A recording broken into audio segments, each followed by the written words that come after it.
ইফতি কোথায়? বাবা আমি রেডি। আব্দুলকে গাড়ি বের করতে বল। হ্যাঁ হ্যাঁ বলছি। তো গাড়ি বের করে অলরেডি 15 মিনিট ধরে অপেক্ষা করছি। আমরা যাই।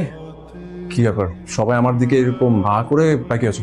আমি ভেবেছি আজকে থেকে আমি ব্যবসায় মনোযোগী হবো। দ্যাটস অ্যামেজিং ভাইয়া। আচ্ছা, এমন ভাবে সবার সামনে হাসছিস যেন আমি অফিস যাওয়াতে তুই অনেক খুশি। তুই যতটা নিজেকে খুব খুশি দেখাচ্ছিস না, আমি তো জানি ভেতরে ভেতরে তুই ঠিক ততটাই অখুশি। বাবা আসো। ভাইয়া আসো, ওয়েলকাম টু আওয়ার অফিস। বসো না। তুই এমডি চেয়ারে বসে আমাকে কেস চেয়ারে বসতে বলছিস, ব্যাপারটা একটু আনফেয়ার হয়ে গেল না? সরি ভাইয়া, মানে প্রতিদিনের অভ্যাস তো। তাছাড়া ইউর রাইট ভাইয়া, এই চেয়ারটা তো আসলে তোমারই। আমি তো এতদিন জাস্ট প্লেস হোল্ডার হিসেবে ছিল। প্লিজ আরে আসো তো, আসো আসো। প্রতিদিনের অভ্যাস মানুষকে নেশাগ্রস্ত করে দেয়, আর নেশাগ্রস্ত মানুষ কখনো বিবেকবান হতে পারে না। দাঁড়িয়েছিস কেন? একটা কাজ কর, ওই এডমিন হেড আর ফাইন্যান্সের হেড একটু ডাক, ব্যবসার কি অবস্থা করে রেখেছিস একটু দেখি। যা। হ্যাঁ যাচ্ছি ভাইয়া।